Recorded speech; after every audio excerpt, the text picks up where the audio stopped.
Boa tarde a todos e a todas. Sejam bem-vindos, bem-vindas a esta casa de oração para mais uma oportunidade de refletirmos, de aprendermos sobre os ensinamentos do Mestre. E essa saudação é também para os irmãos desencarnados que aqui estão. Nós temos avisos, né? Temos atividades sociais, como entrega de cesta básica, enxoval para bebês. Então, quem se sentir motivado e for possível, nós estamos recebendo. Todas as terças-feiras, né, nós temos um grupo de estudos e passe individual. Também quem assim desejar procurar recepção para se inscrever. Então, o tema do mês, todo mês o MECOM disponibiliza um tema principal. Nesse mês de março, não ponhais a candeia debaixo do alqueire. E hoje teremos um subtema, né, que é o tema da tarde de hoje: ide em busca das ovelhas transviadas de Israel, com a nossa irmã Glória Pires.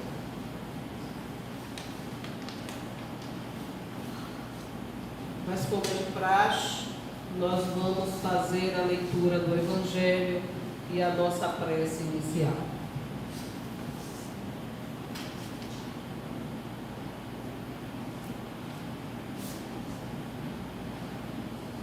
Capítulo 9 do Evangelho: bem-aventurados os que são brandos e pacíficos. Por estas subitem injúrias e violências. Por estas máximas, Jesus faz da brandura, da moderação, da mansuetude, da afabilidade, da paciência uma lei. Condena, por conseguinte, a violência, a cólera e até toda expressão descortês de que alguém possa usar para com seus semelhantes. Raca, entre os hebreus, era um termo desdenhoso que significava homem que não vale nada. E se pronunciava cuspindo e virando para um lado a cabeça. Vai mesmo mais longe, pois que ameaça com o fogo do inferno aquele que disser a seu irmão: és louco. Evidente se torna que aqui, como em todas as circunstâncias, a intenção agrava ou atenua a falta, mas em que pode uma simples palavra revestir-se de tanta gravidade que mereça tão severa reprovação. É que toda palavra ofensiva exprime um sentimento contrário à lei de amor e da caridade, que deve presidir as relações entre os homens e manter entre eles a concórdia e a união. É que constitui um golpe desferido na benevolência recíproca e na fraternidade. É que entretém o ódio e a animosidade. Enfim, que, depois da humildade para com Deus, a caridade para com o próximo é a lei primeira de todo cristão.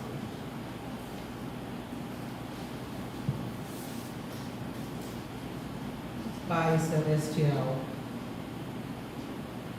gratidão por estarmos juntos nesta tarde, nesta casa de oração.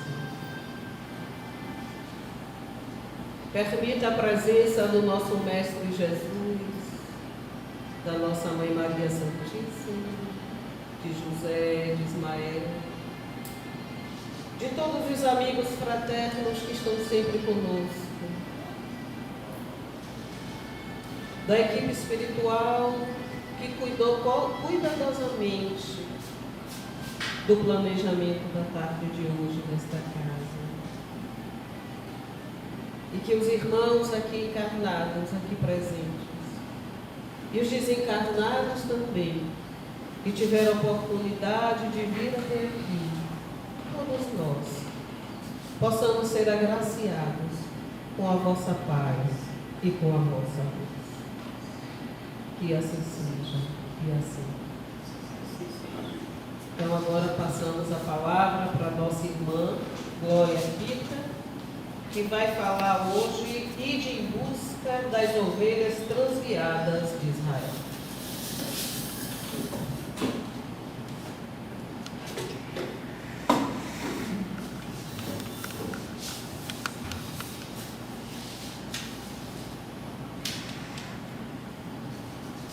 Queremos sempre saudar a todos, manifestando o nosso carinho e, sobretudo, a nossa gratidão por estarmos juntos, buscando compreender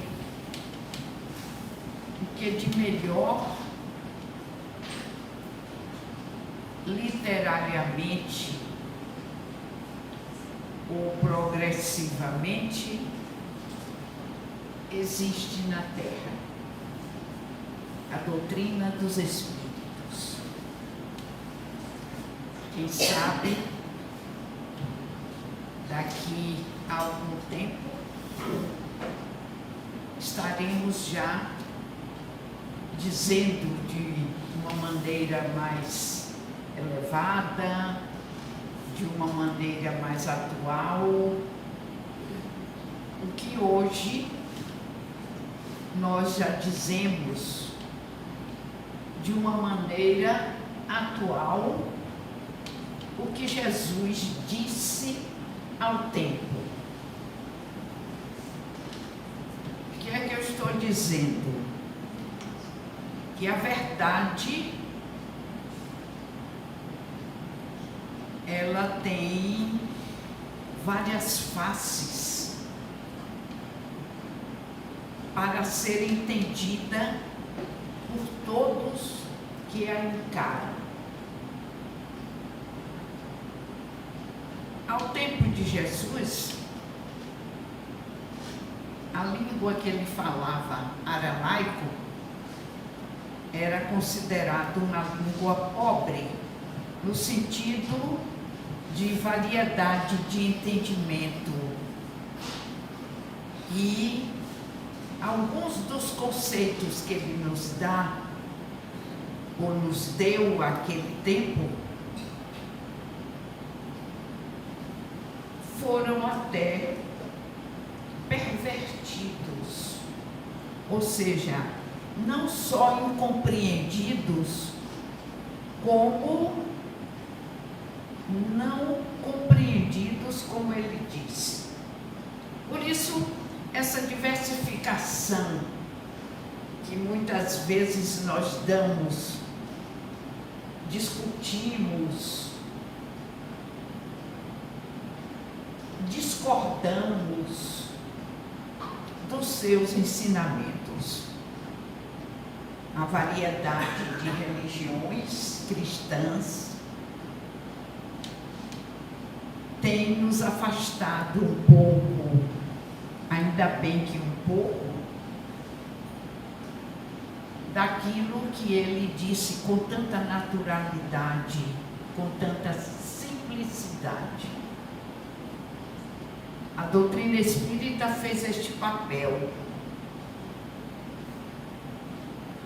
Buscou, através da razão,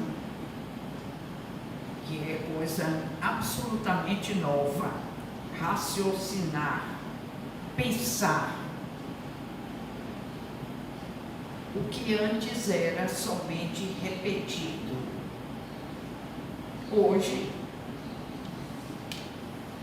nós já temos mais confiança em nós mesmos, para não somente aceitar, acreditar, também tentar convencer que a nossa forma de pensar se aproxima daquela que Jesus quis nos dizer. Talvez isto não seja ainda real, mas, afinal, nós somos imortais e estamos sempre atualizando aquilo que entendemos, aquilo que até experimentamos, fazemos nossas próprias experiências para ver se estamos melhores conosco do que a aparência. Estou me alongando no princípio para mostrar a vocês que sempre é oportunidade de aprender. Sempre temos a condição de nos melhorar o entendimento. Esta é a razão porque a doutrina espírita promove o curso básico de Espiritismo. Eu vou deixar para colocar no mural. Todos os anos, alguns centros espíritas, entre os quais o Instituto Kardecista da Bahia, temos 102 anos de prática, faz todos os anos o curso básico de Espiritismo. De que ele consta? Embora às vezes saibamos o que a doutrina espírita já nos ensina, nós às vezes temos dúvidas e a cada vez um grupo que se especializa em trazer de uma maneira prática, de uma maneira atualizada, os ensinamentos do Espiritismo, não necessariamente do Evangelho. Alguns de nós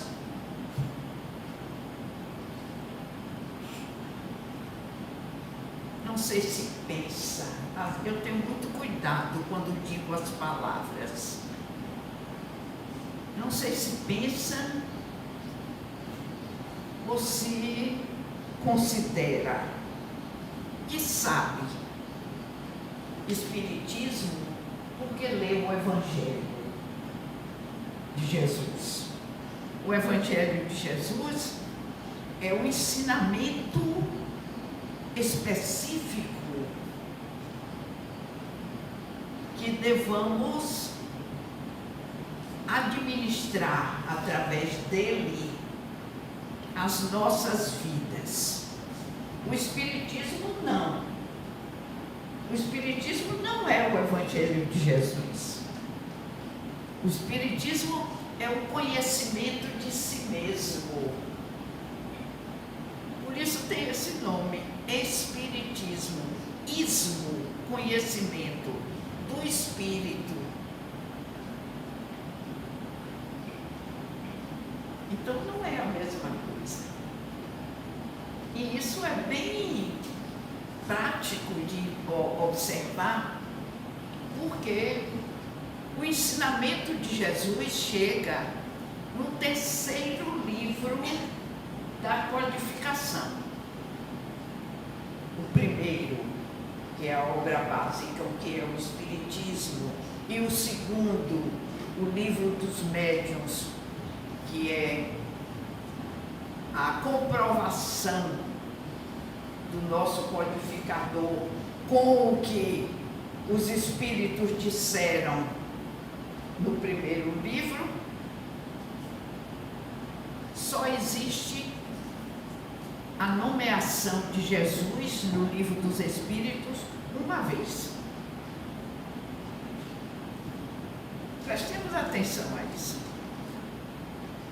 Quando Kardec, já apavorado de tanta pergunta que ele fazia, as respostas mais inusitadas, ele perguntou se existia alguém que pudesse realizar aquilo que eles estavam ensinando lá na, acho que 400 e tanto, eu nunca decoro as perguntas, viu? Porque toda vez que eu quero, eu volto ao livro e fico abismada, porque tanta coisa que eu não sabia, agora eu vejo. É uma estratégia. E eles dizem, vede Jesus. Só. Nada mais do que isso. Até então, tantas perguntas, tantas respostas, e o nome de Jesus não foi dito, citado sequer.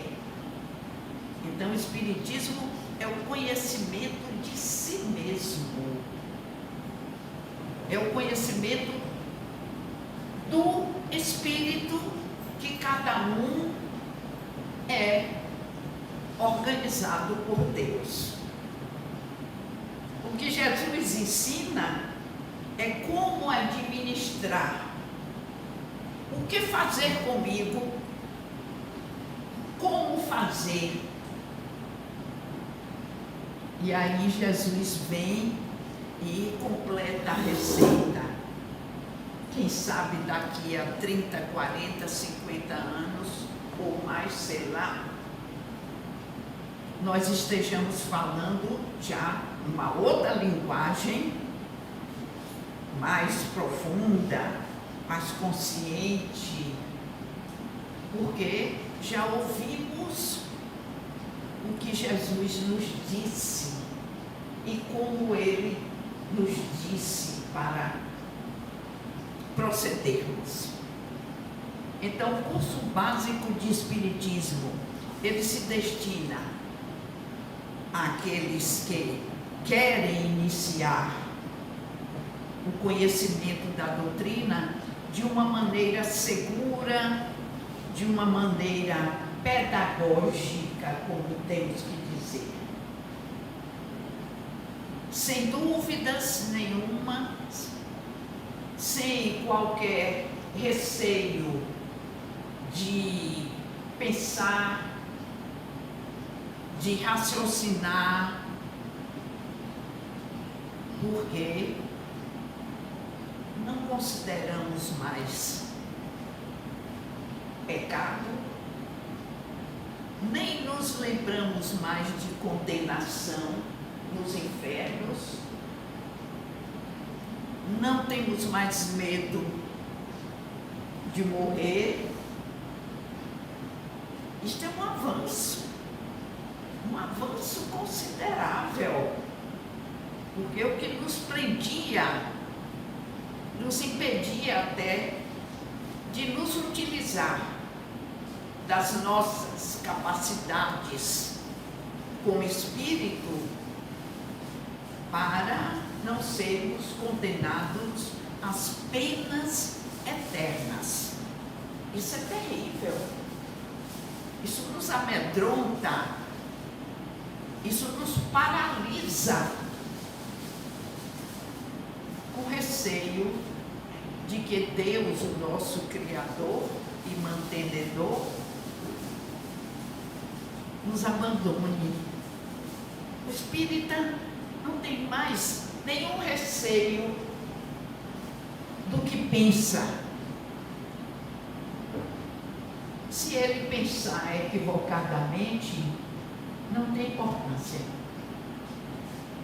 Ele próprio vai se incumbir de refazer a sua dúvida e terá a oportunidade Isso é fantástico.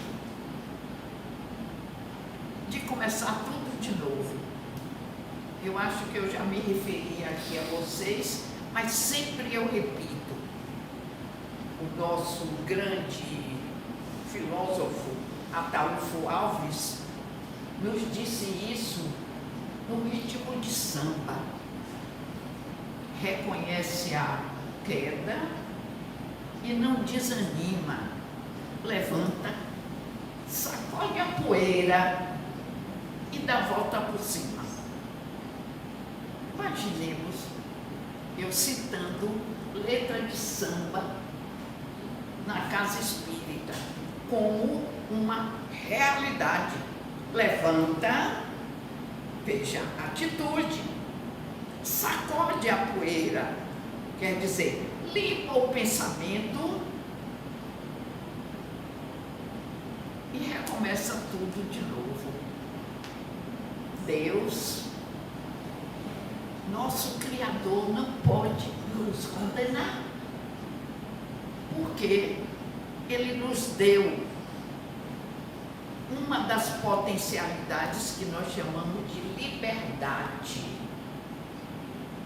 A liberdade nos faz decidir, só isso. Quando Deus nos organiza como espíritos, nos dá a inteligência para entender, a liberdade para decidir, a vontade para querer, o pensar para elaborar ideias, o sentir para desenvolver a sensibilidade, a razão para analisar. Olha, nós somos imensamente ricos para nos utilizar de todas essas capacidades que já percebemos, da forma como quisermos. Então, se Deus me deu a liberdade para decidir, eu posso decidir. Não necessariamente como você, ou como você. Cada um de nós tem sua capacidade. Se nos equivocamos, a responsabilidade é pessoal. É intransferível a cada um segundo sua obra. Eu estou filosofando com vocês, convocando-os para pensar. A decisão afeta aquele que decidiu. Por isso, o curso básico forma não uma nova, mas uma situação mais atualizada, mais consciente, mais responsável. Nós temos 18 aulas, que são aulas práticas, aulas teóricas, todas baseadas no Livro dos Espíritos. O curso é absolutamente gratuito. Dia de domingo não interrompe as atividades laborais de ninguém. Lá no Pelourinho, de 10 às 12h30 da manhã. Se vocês quiserem ou conhecerem alguém que queira, até por curiosidade, está aqui testemunhando, hein? Eu era católica, apostólica, romana, com todos os itens, um medo danado de ir para o inferno. Um dia eu vi no jornal à tarde o anúncio, curso básico de Espiritismo. eu tinha aprendido que espiritismo era coisa do demônio. Eu disse que eu quero conhecer esse demônio. Eu vou lá para dar testa com ele. E fui. Nunca mais saí. Quando hoje, aquele rapaz, hoje ele já está velho. O tempo passa, né? Eu também. Era Marcos, você chama Adenauer, dando aula de evolução. Eu tinha, claro, uma cultura razoável para aprender aquilo que ele estava ensinando, mas disse, o demônio é sabido, eu quero ser amigo dele, assim como esse rapaz está dizendo. E nunca mais saí daquele ambiente. Então não era ruim, ao contrário, era tão esclarecedor que me fez virar de católico para espírita. Se vocês conhecerem alguém que queira fazer um curso, nós estamos iniciando esse ano. Todo ano nós fazemos. Um no primeiro semestre e outro no segundo semestre. Depois do curso, cada um procura seu ambiente e se quiser ficar conosco desenvolvendo as atividades, também nós os abraçamos com muito carinho. Feita, eu como eu sei fazer propaganda, vamos ao nosso trabalho. Jesus, quando esteve entre nós, é bom que a gente conheça a caminhada. Era uma pessoa comum. Um rapaz, não é um menino, um rapaz, que tinha 9 irmãos, com ele 10. Porque José, viúvo de Débora, casou com Maria e já trouxe 5 irmãos, 5 filhos. Quando Jesus nasceu, ele já era o 6º, mas o primeiro do casamento entre José e Maria.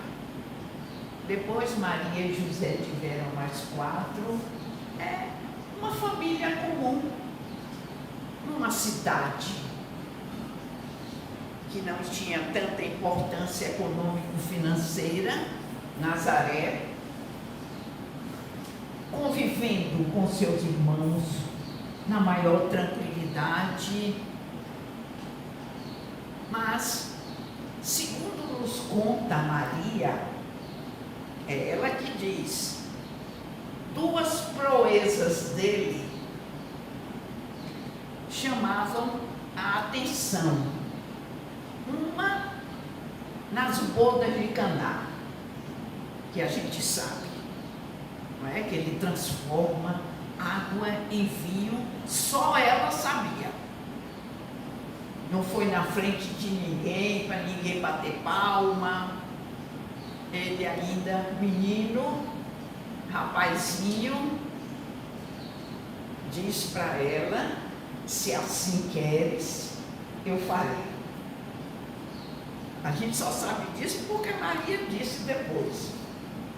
E quando ele ficou perdido entre os doutores da lei, imaginemos essa expressão, doutores da lei. Entre aqueles que pregavam, que sabiam, que decidiam tudo, perante aquele povo, o povo de Israel, o povo judeu. Foram convocados, eram convocados todos para serem contados, a fim de pagarem os impostos.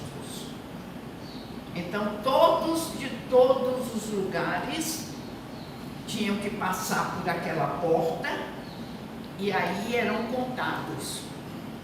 E, naturalmente, aqueles que governavam sabiam quanto podiam contar de impostos para terem a sua vida como tinham, que nós sabemos, os reis, os monarcas daquele tempo. Quando voltaram, José pergunta a Maria: Maria, mulher, onde está teu filho? E Maria procurou entre os meninos: cadê Jesus? Jesus não estava. O que fazer? O que qualquer um de nós faria? Voltava e ia procurar Jesus. Afinal, era seu filho primogênito. E encontrou Jesus lá à vontade, dando opinião no que os sacerdotes, os doutores da lei faziam. Nós só sabemos dessas duas situações, exatamente, eu repito, porque Maria contou. Imagine a agonia dela, demonstrando perante José, os homens, né? Mandando: mulher, onde está teu filho? O filho também não era dele, porque ele não prestou atenção, né? Olha o que eu fiz aqui, ó.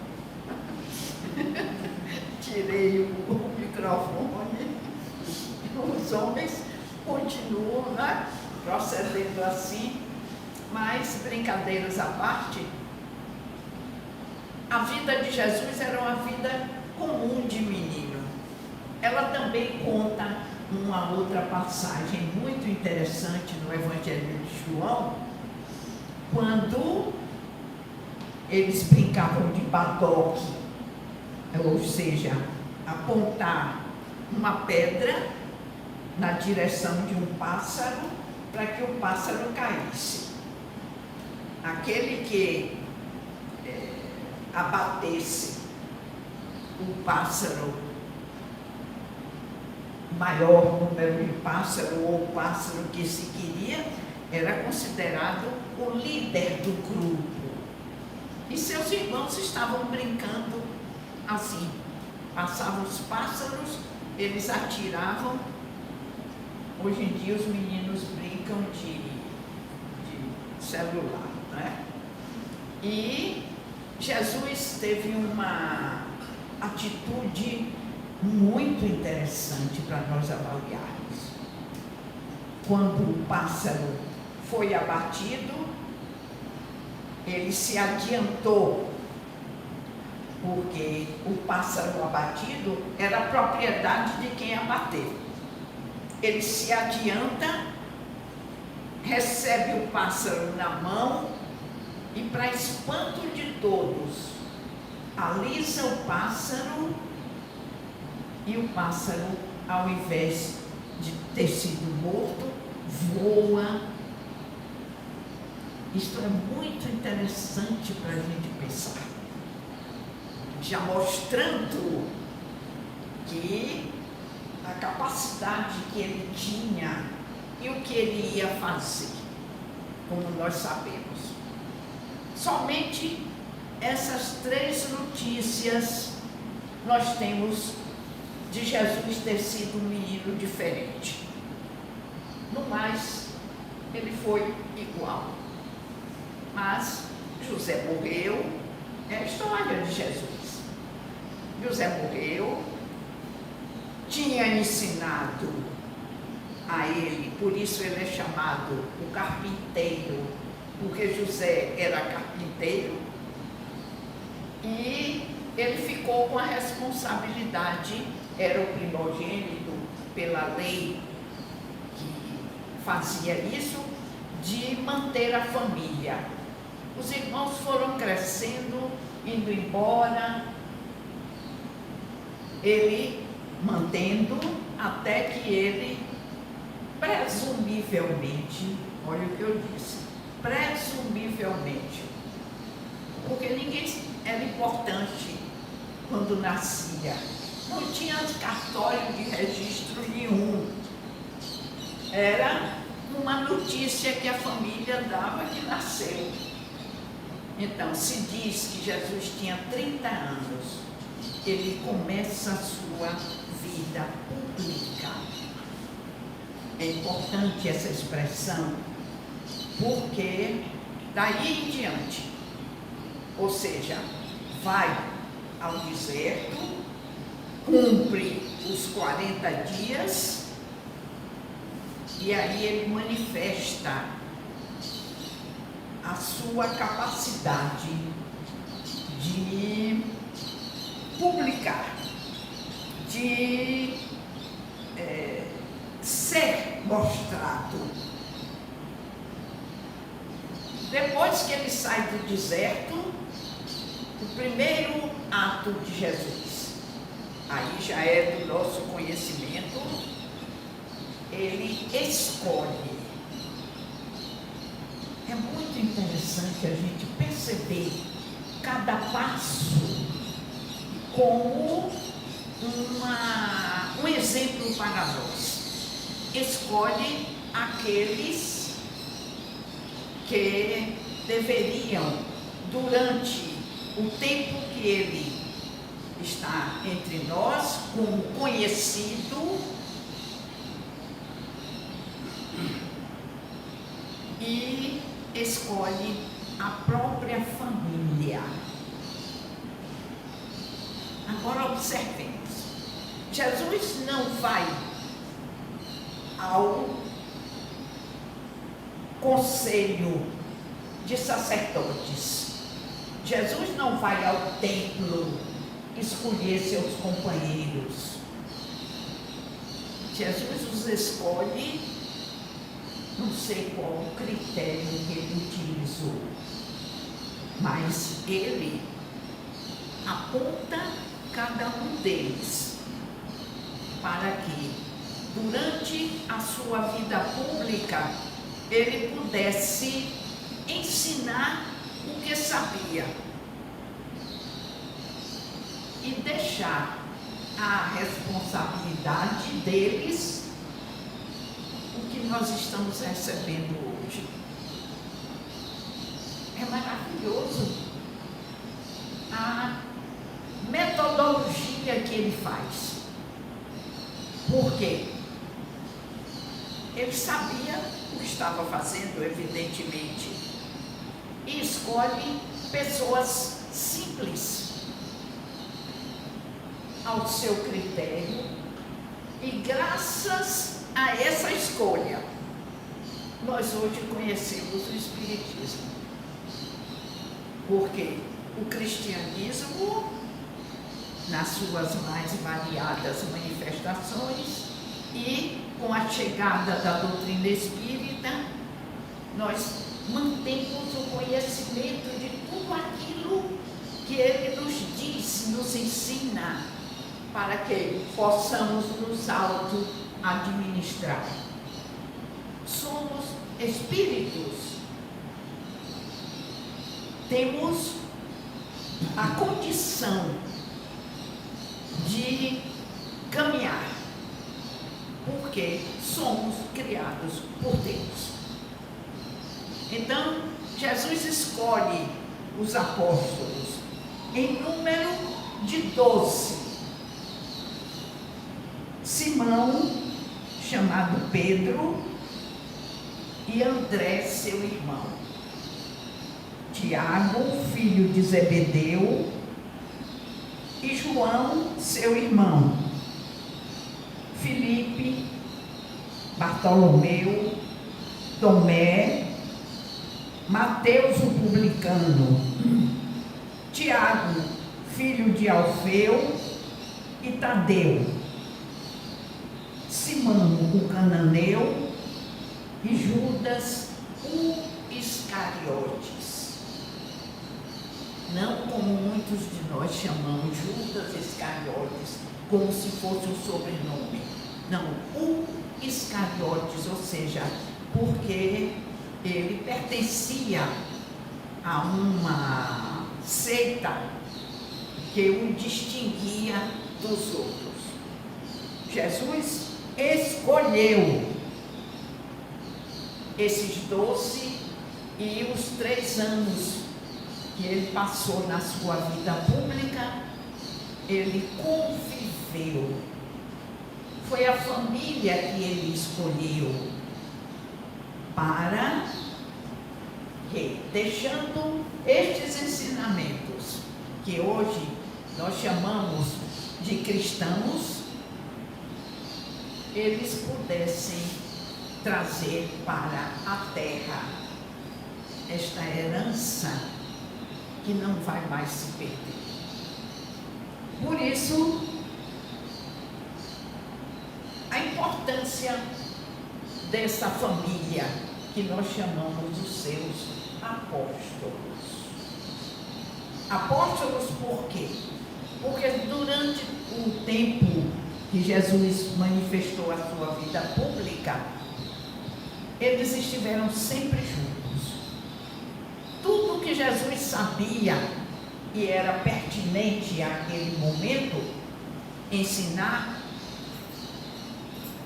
ele ensinou aos apóstolos, sem segredos, estimulando a fé, fazendo com que eles entendessem o papel que deveriam representar para a humanidade.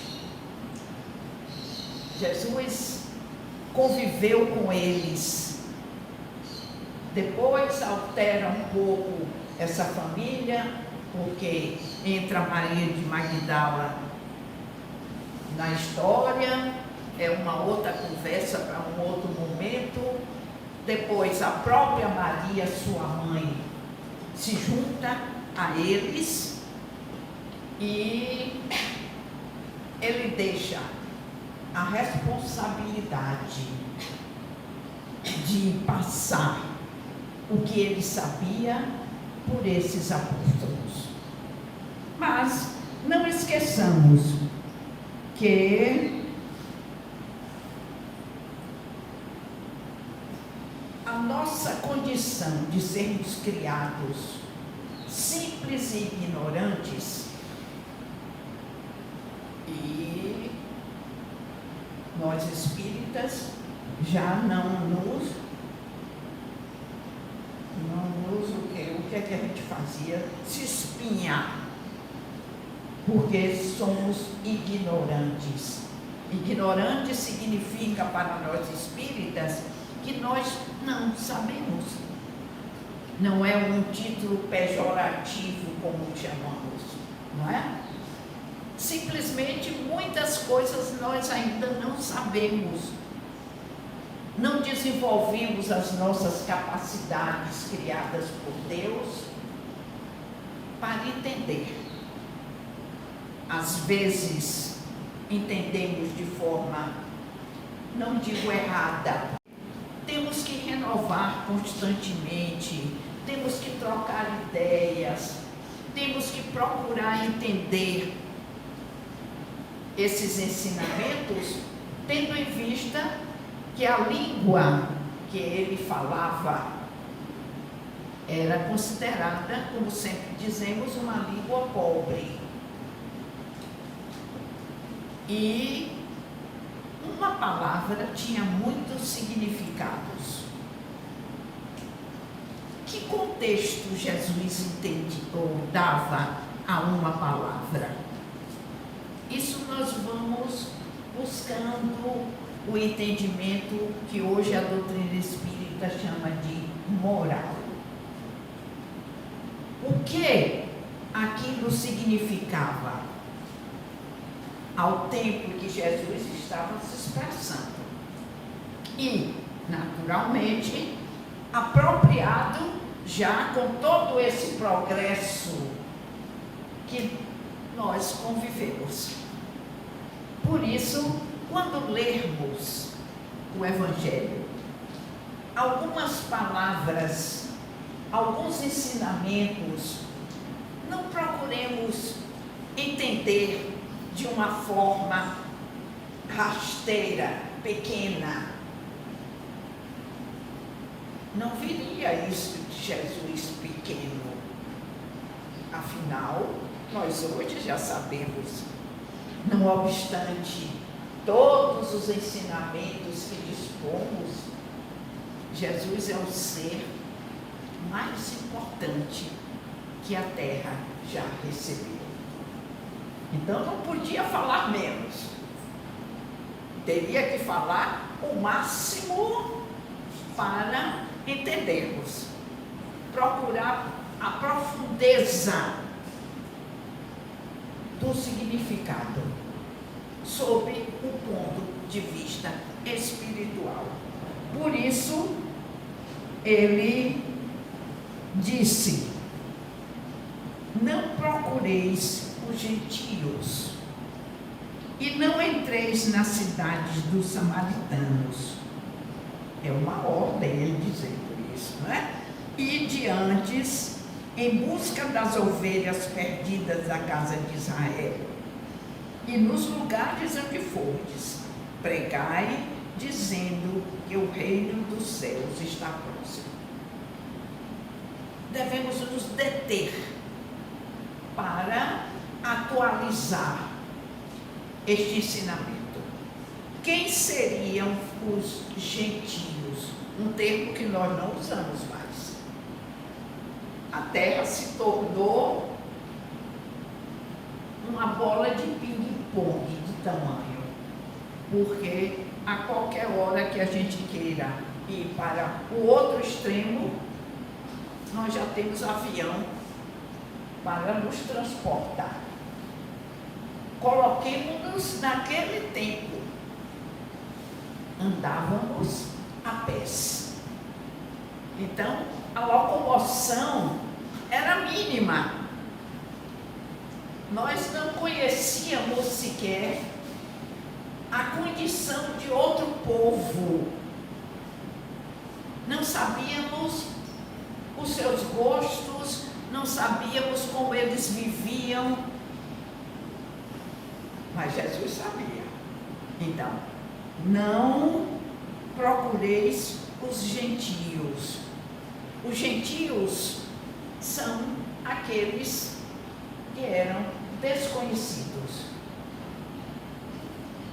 Agora eu quero parar um pouquinho para a gente raciocinar. Quando nós sabemos de alguma coisa, a quem nós procuramos para trocar ideias? Normalmente aqueles que não sabem. Nós nos consideramos mais sabidos. E dizer uma novidade ao outro nos causa uma alegria imensa. É assim ou estou errada? Nós não trocamos ideias pelo que sabemos, mas dizer uma novidade é o nosso esporte preferido. Jesus disse que não procureis os gentios. Ou seja, aqueles estrangeiros, aqueles que não tinham os mesmos hábitos, especificamente para a crença em Deus. Não esqueçamos, o povo daquele tempo, o único povo conhecido na terra que era monoteísta, era o povo de Israel. Então nós temos que saber o que significa gentios, temos que saber o que significa monoteísta, para entender por que Jesus disse que não procurasse os gentios. Para, evidentemente, entender o que Jesus estava querendo que os apóstolos fizessem. Os gentios não aceitariam, como muitos não aceitaram, aquelas ideias de um só Deus, monoteísta, teísta, dois, a crença de dois, Deus, a crença em Deus. Então, não adiantava que se brigassem até que se matassem para impor ao outro a crença em um só Deus, como Jesus estava ensinando. Não procureis, era uma regra que Jesus estava impondo a eles. E não entreis nas cidades dos samaritanos. Jesus também estava dando um ensinamento. Por quê? Porque os apóstolos chegando com um conhecimento novo, ou eles eram maltratados, porque muitas vezes o foram, ou eram repelidos. Se assim acontecesse, vamos questionar, os ensinamentos de Jesus seriam divulgados? Claro que não. Quando a gente rejeita alguma coisa, a gente não grava aquilo. Somente quando a gente aceita aquilo, a gente desenvolve, a gente pratica. Então vejamos nós como Jesus era estratégico para que os ensinamentos dele fossem mantidos, ampliados, levados a todos. Era necessário que encontrasse receptividade, como nós dizemos hoje. Até hoje nós procedemos assim, queridos irmãos. Quando vem alguém nos dizendo alguma coisa que a gente não concorda, qual é a nossa atitude? Nem venha. Não quero saber. Fique para você, não é assim nosso diálogo? Mas se alguém vem com uma ideia que a gente acata, aí a gente presta atenção. Isso é estratégia. Jesus era um grande estrategista. Na sabedoria de que ele detinha, ele ensinou essa coisa básica aos seus apóstolos. Porque, naturalmente, os apóstolos, nas suas pregações, iriam buscar exatamente aqueles que não conheciam aquilo que eles estavam dizendo. Jesus disse, não é assim que se deve fazer. Se deve procurar aquele que acata, aquele que ouve, aquele que é simpático ao que você está dizendo. Senão, você não faz um aliado. Ao contrário, rejeita. E nós, se eles procedessem dessa forma, nós não diríamos hoje o que Jesus ensinou nas nossas existências. Por isso, essa orientação de Jesus é da maior importância, porque ele não previa aquele momento. Ele já estava com o pensamento que ele tinha de um espírito evoluído, já prevendo o que iria acontecer.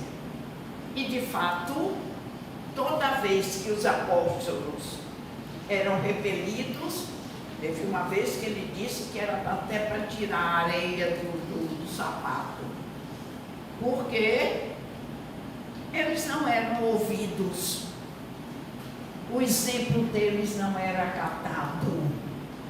Essa estratégia de Jesus é para nos ensinar. Tanto que o nosso codificador acata. Olha, estamos num outro momento. Estamos numa outra fase de evolução. Estamos num progresso maravilhoso. Nós espíritas temos que proceder também assim. Não tentar convencer aquele que não se torna maleável ao conhecimento. Ensinar como? Como é que nós hoje ensinamos, demonstramos que a doutrina espírita nos favorece o conhecimento, que ela nos dá a diretriz para nos sentirmos calmos, felizes, tranquilos? Exatamente trocando ideias e não rebatendo e não contestando. Por isso, a nossa maior responsabilidade é o exemplo. É essa dificuldade que a gente tem ainda. Proceder como diz. Quando nós andamos nos queixando, eu baixei a voz, viu? Tudo isso é estratégia. A gente só vive se queixando. Que não tem dinheiro, que não tem saúde, que não tem. Qual o exemplo que nós estamos dando aos outros?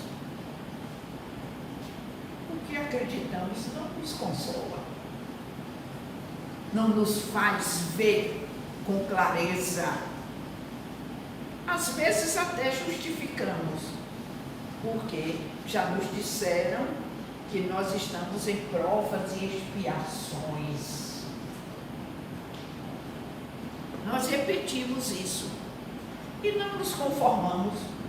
Ora, se eu estou em provas e expiações, tudo que me acontece, que eu não dei aso ao acontecimento, olha, já tem um item aí, hein?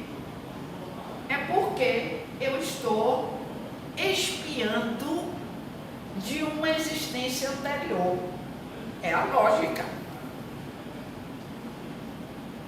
Eu adquiro uma doença que não fiquei exposta, que a minha alimentação não me levou àquilo, que não tem justificativa. E como é que eu adquiri aquela doença? Eu tenho que entender que aquela doença veio para que eu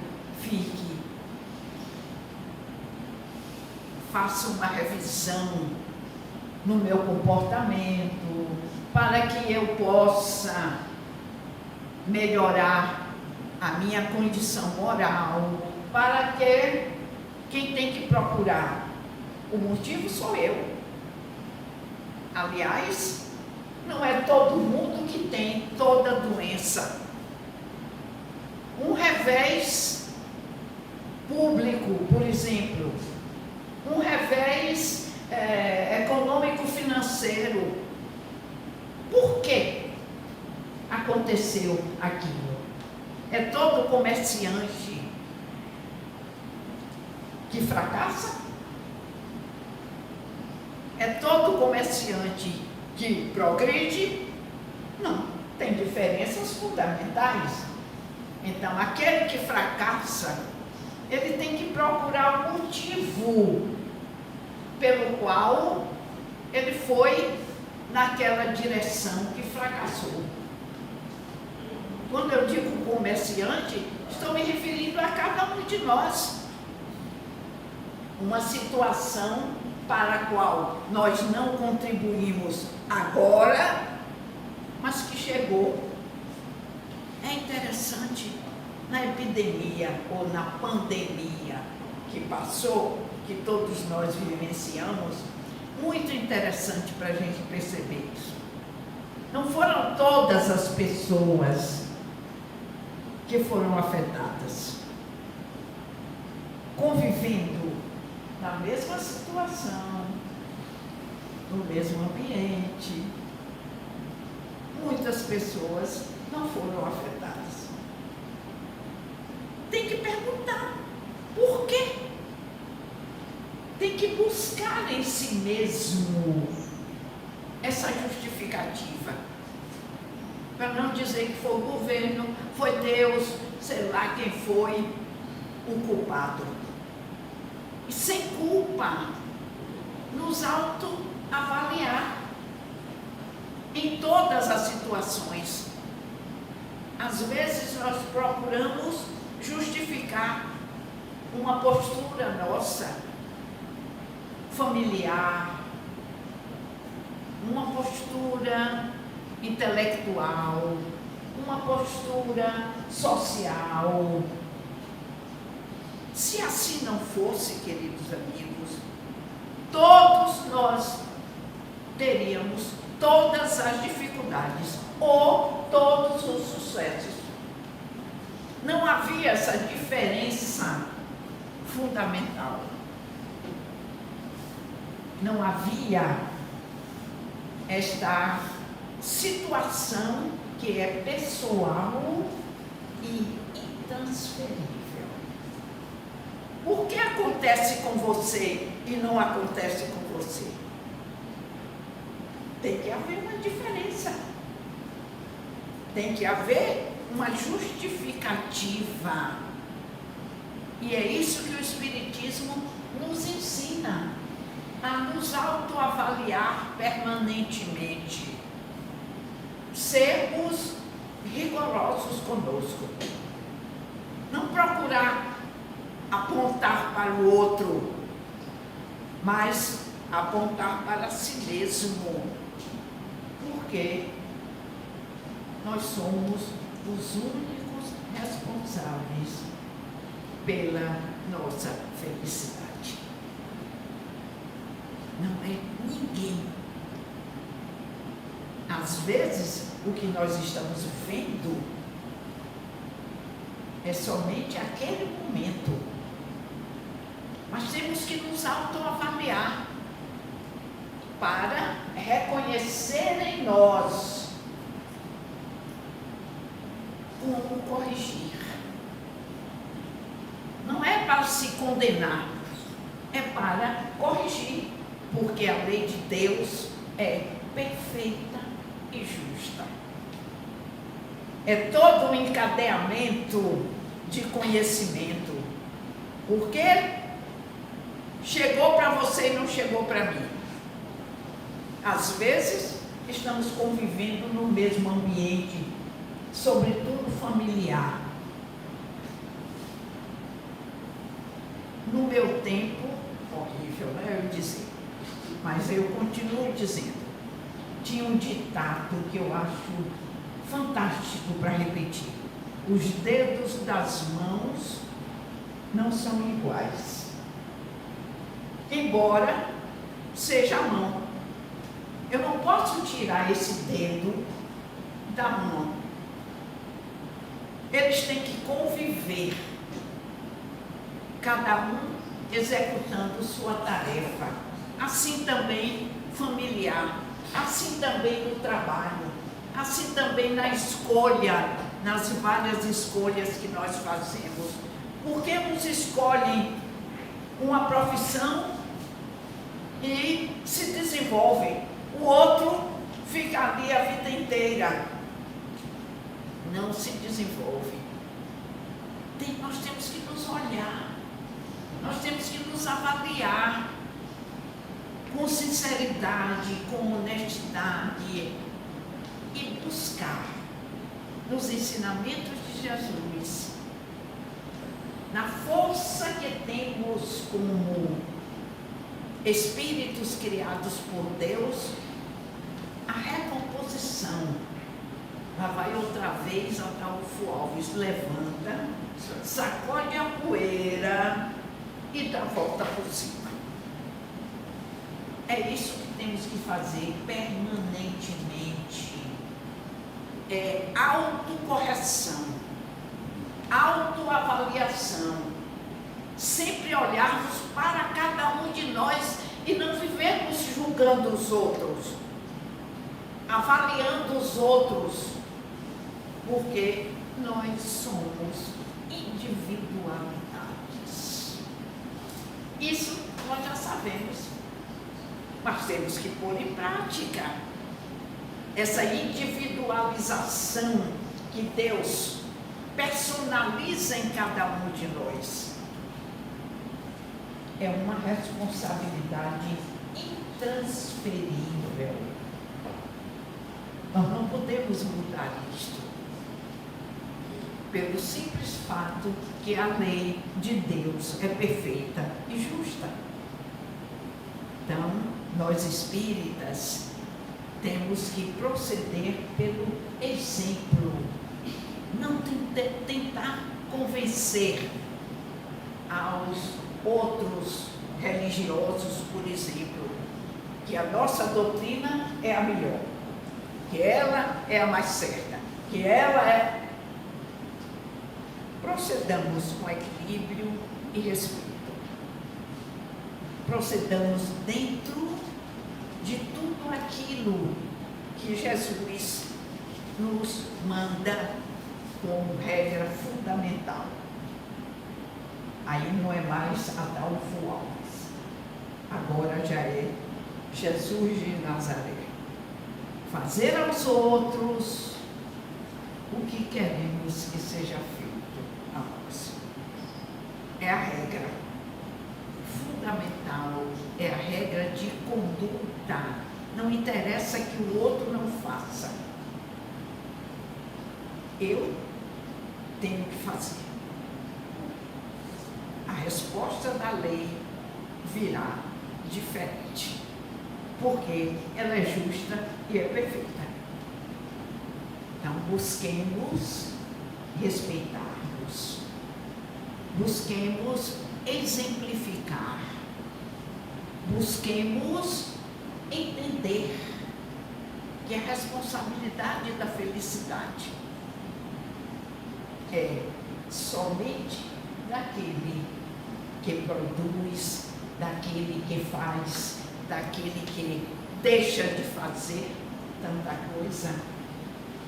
A resposta da lei é perfeita, porque a lei que nos governa advém de Deus, nosso Criador. Alguém tem alguma pergunta? Se eu souber, respondo. Se eu não souber, a gente vai buscar. Eu me fiz compreendida. É isso que eu quero. Cada um saia daqui atento com o espírito, para se autoavaliar. Não nos deixeis, Senhor, cair na tentação. Olhar o outro, julgar o outro, avaliar o outro, esquecendo que a única responsabilidade que nós temos é conosco. Muito obrigada pela atenção e se tiverem alguma pergunta, na próxima vez que eu vier, não deixem de fazer, porque a pergunta sempre suscita um desenvolvimento do raciocínio. E a gente não tem mais receio de perguntar e esperar a resposta correta para nos avaliar.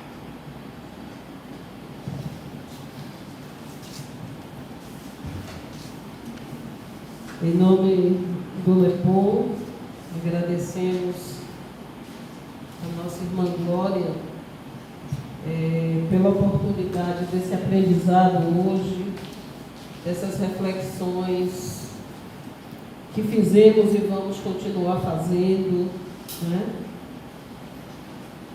Pelas lições que tivemos.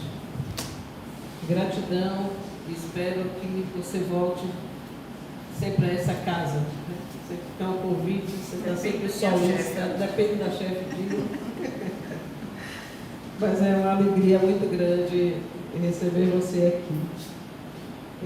No próximo sábado, vou falar o tema do mês, que é não ponhais a candeia debaixo do alqueire. E no próximo sábado, o nosso tema será: tome a sua cruz, aquele que me quiser seguir. Estaremos aqui com o nosso irmão Jairo Moreira. Então, estejamos aqui no próximo sábado, né? Lembrando das nossas atividades sociais, nossas doação de alimentos que o NEPOM faz, de enxoval para os bebês, das gestantes em situação de vulnerabilidade, que na terça-feira temos aula, temos o passe individual, né?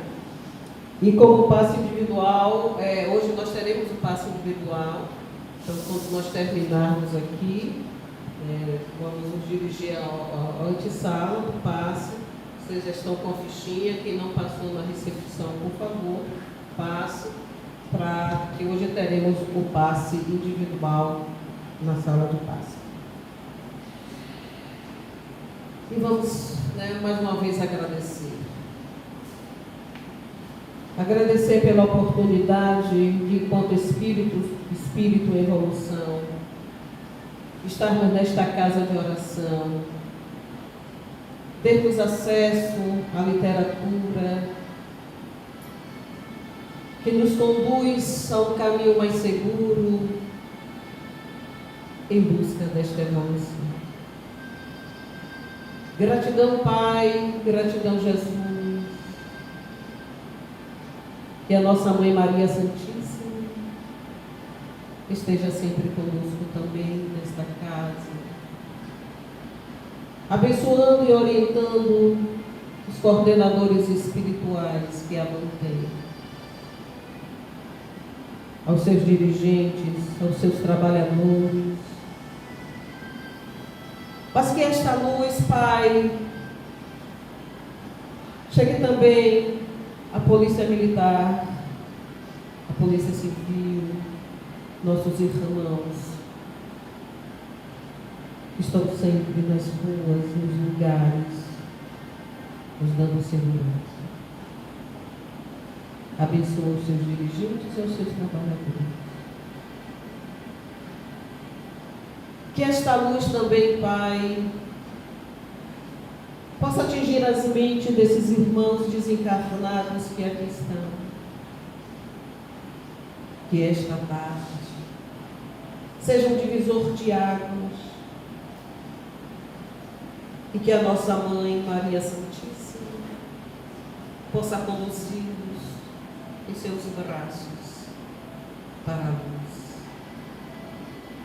para a abertura de conhecimento sobre si mesmo, como foi dito aqui, para que se vejam como espíritos eternos. Ó Mãe Santíssima, abençoa a todos nós, a este planeta que grita por paz, e a todas as outras moradas no próximo. Ave Maria, cheia de graça, o Senhor é convosco. Bendito sois vós entre as mulheres, bendito é o fruto do vosso ventre. Santa Maria, Mãe de Jesus, rogai por nós, pecadores, agora e na hora da nossa morte. Que voltemos em paz para os nossos lares e que no próximo sábado estejamos aqui. Que assim seja e assim.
vaidade, o egoísmo